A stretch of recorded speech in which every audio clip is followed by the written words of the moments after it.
राधे राधे दोस्तों, कैसे हो आप? आशा करता हूं कि आप सभी खुश होंगे।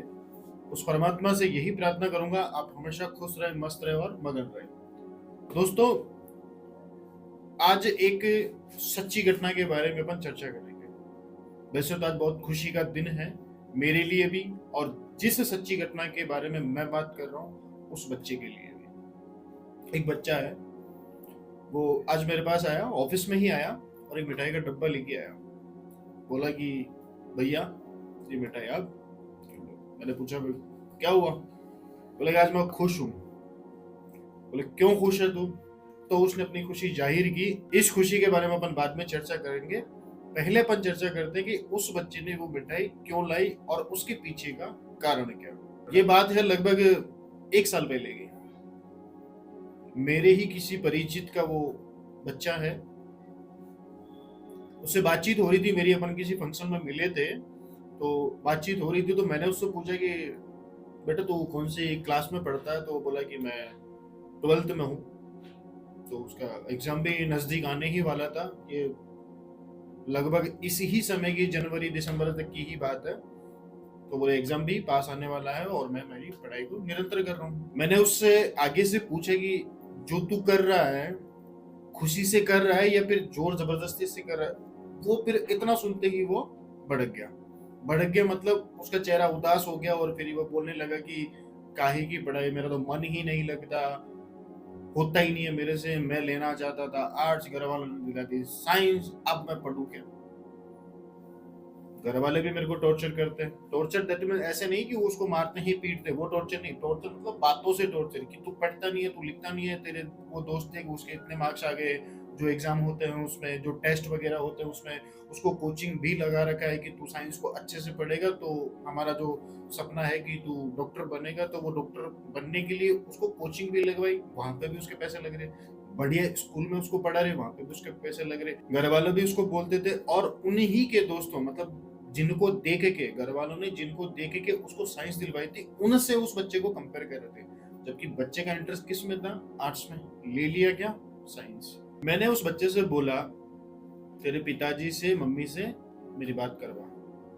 तो जैसा कि हम फंक्शन में आए हुए थे, उसी फंक्शन में उस बच्चे से मुलाकात हुई थी और उसी फंक्शन में उसके माताजी और पिताजी दोनों भी आए हुए थे। तो फंक्शन समाप्त होने ही वाला था तो मैंने उस बच्चे को बुलाया, बोले मम्मी पापा से मेरे को मिलवा। अब वो बच्चा मम्मी पापा के पास मेरे को ले गया। मैंने उसके माता पिता से बात की तो माता पिता भी वही सब कुछ मेरे को बोलने लगे जो उस बच्चे को बोलते थे। क्या? वही, पढ़ता नहीं है, लिखता नहीं है, इसका दोस्त ये कर रहा है, इसका दोस्त इतने अच्छे मार्क्स ले रहा है, कंपैरिजन करने लगे। तो मैंने उसको बोला कि अंकल जी आप रुको, आप बच्चे की रुचि देखो। मैंने उन अंकल जी को थोड़ा साइड में ले गया। मैंने उनसे पूछा कि बच्चा आपका कहाँ मानता है? बोले हाँ मानता है। अच्छा बिहेव करता है घर पे? बोले हाँ, अच्छा बिहेव करता है। आपसे कभी उल्टी आवाज में बात करता है? बोले नहीं करता। आपने देखा कि बच्चा आर्ट्स लेने वाला था और आपने उसको साइंस दिला दी। जब ये बात मैंने उन अंकल जी से बोली तो अंकल जी ने बोला कि यार आर्ट्स में क्या रखा है? आर्ट्स में तो कुछ भी नहीं रखा। आर्ट्स करेगा, साल 2 साल की वो पढ़ाई करेगा, फिर कंपटीशन की तैयारी करेगा, उसमें उसका सिलेक्शन होगा या नहीं होगा पता नहीं। तो वो साल खराब करने के बजाय मैंने उसको साइंस दिला दी ताकि वो अगर अच्छा कुछ पढ़ लेगा तो डॉक्टर बन जाएगा, और डॉक्टर बनेगा तो नाम भी रोशन होगा और अच्छी खासी इनकम भी होगी। मैंने अंकल जी से बोला कि अंकल जी आपने क्या बच्चे से पूछा था कि उसकी रुचि क्या है? अंकल जी ने बोला कि पूछा था। तो बोले क्या? बोले उसको आर्ट्स लेनी थी। बोले कुछ अलग सा हुनर है क्या उसमें? मैंने पूछा अंकल जी से कि कुछ होता है हुनर जो कार्य करने में बच्चे को ज्यादा इंटरेस्ट आता हो और वो खुशी खुशी उस चीज को करता हो। तो अंकल जी ने बोला कि ये बच्चा चित्रकारी बहुत अच्छी करता है। चित्रकारी दैट में जो बोलता है कि दीवारें काली कर देता है, कुछ ना कुछ कॉपी में बनाता रहता है, कभी किसी की चित्र बना देता है, कभी किसी का चित्र बना देता है। वो बात मैंने पकड़ ली। पकड़ी किस तरीके से कि ये जो बच्चे का टैलेंट है वो है चित्रकारी का टैलेंट। मतलब कि बच्चा करना चाहता था आर्ट्स और बढ़ाना चाहता था अपने टैलेंट को। पढ़ाई भी रेगुलर रहती और उसका टैलेंट भी रेगुलर रहता। मैंने अंकल जी को यही समझाया, अंकल जी आप इसके जो टैलेंट है, जो कि चित्रकारी का टैलेंट है, इसको ज्यादा बढ़ावा दो।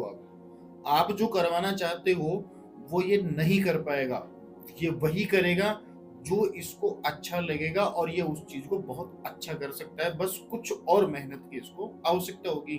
एक छोटा सा उदाहरण आता है कि अब मेरे को रोटी बनाना बहुत अच्छे तरीके से आती है, बना लूंगा मैं रोटी, बहुत अच्छी बना लूंगा, गोल मटोल से अच्छी खासी खुला पुल के बहुत अच्छी बना लूंगा। अब मेरे को कोई बोल देगा कि तू सब्जी भी बना, मेरे को आती ही नहीं है सब्जी बनाना, मैं कैसे बना लूंगा?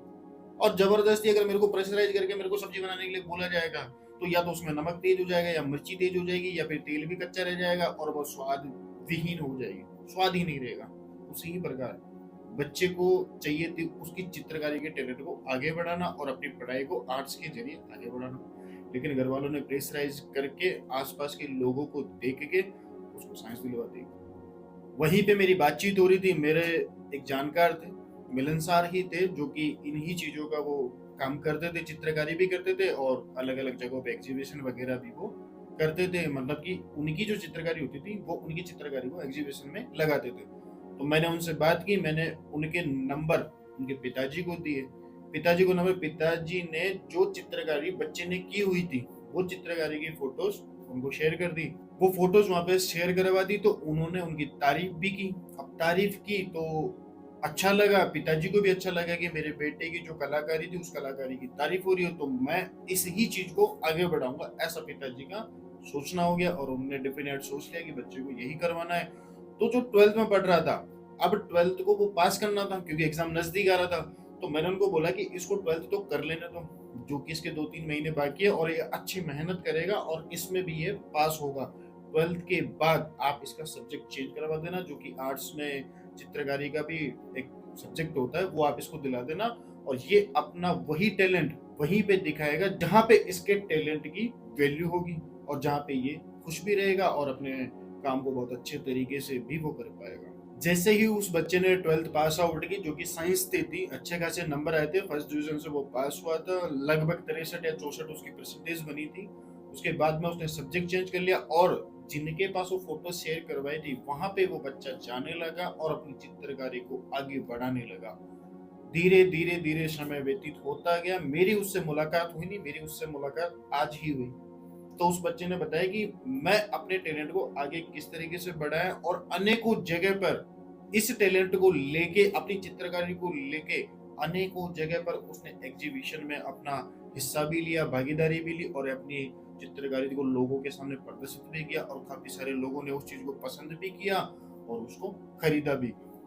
इस 1 साल के भीतर काफी सारे तो उसने अवार्ड भी जीते हैं इस चित्रकारी को लेकर, और काफी सारे उसने पैसे भी कमा लिए। उन पैसों से वो खुद का खर्चा भी चला रहा है, जहां जहां भी एग्जीबिशन होते हैं वो खुद के खर्चे से ही जाता है, माता पिता के पास वो लेता नहीं है, और जो पढ़ाई का जो खर्चा है वो भी वो खुद ही व्यतीत करता है। आज वो इसी चीज की मिठाई खिलाने के लिए आया था कि भैया आपने जो बोला था, जिस तरीके से मेरे को समझाया था, वही तरीके से आपने पिताजी को भी समझा, और मेरे पिताजी उस चीज को समझे, और आज मैं इस काबिल बन सका हूँ कि मैं खुश हूँ और संतुष्ट हूँ कि मेरे अंदर जो टैलेंट था मैंने उस ही टैलेंट को आगे बढ़ाया, और उस ही टैलेंट से मैं अपनी जिंदगी का गुजारा कर रहा हूँ, और आज मैं खुश हूँ।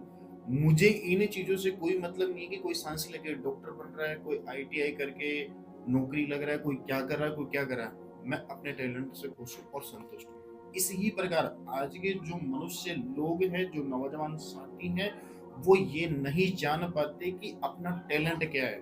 वो दूसरों को देख के, अपने दोस्त को देख के, किसी बड़े बिजनेसमैन को देख के, किसी सरकारी नौकरी करने वाले को देख के ही अपना लक्ष्य डिसाइड करते हैं, और वो यही सोचते कि मैं उसके जैसा बन जाऊं, मैं उसके जैसा बन जाऊं, मैं उसके जैसा बन जाऊं। और वो ही नहीं सोचते, उसके परिवार वाले माता पिता भी यही सोचते कि मेरा बच्चा उसके जैसे बन जाए, उसके जैसे बन जाए, उसके जैसे बन जाए, जबकि वो झांक के ये नहीं देखते कि हमारे बच्चे में टैलेंट क्या है, और वो नौजवान साथी भी ये नहीं देखते कि हमारे अंदर टैलेंट क्या है, और उस चीज को अपन बाहर निकालें और अपने जीवन का लक्ष्य निर्धारित करें। लोग इसी ही माया जाल में फंसे हुए हैं, और वो लोगों को देख कर ही अपना लक्ष्य डिसाइड करते हैं।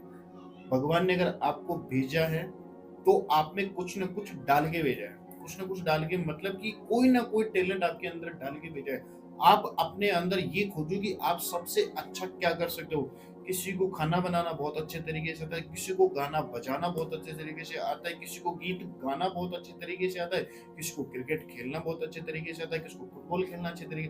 तो इसी ही प्रकार अनेकों प्रकार के टैलेंट आपके अंदर भरे हो, लेकिन आप सबसे ज्यादा टैलेंट, सबसे ज्यादा अच्छे किस कार्य में हो सकते हो, उस कार्य में अव्वल हो, और उस ही कार्य को आगे ले जाके अपना लक्ष्य निर्धारित करें, और अपने आप को प्रदर्शित करें कि आप क्या चीज हो, और लोगों को देख के उनके टैलेंट को कंपैरिजन मत करो कि उनका टैलेंट ऐसा है कि आपका टैलेंट ऐसा है।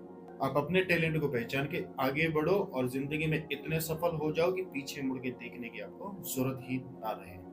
फिलहाल के लिए इतना ही।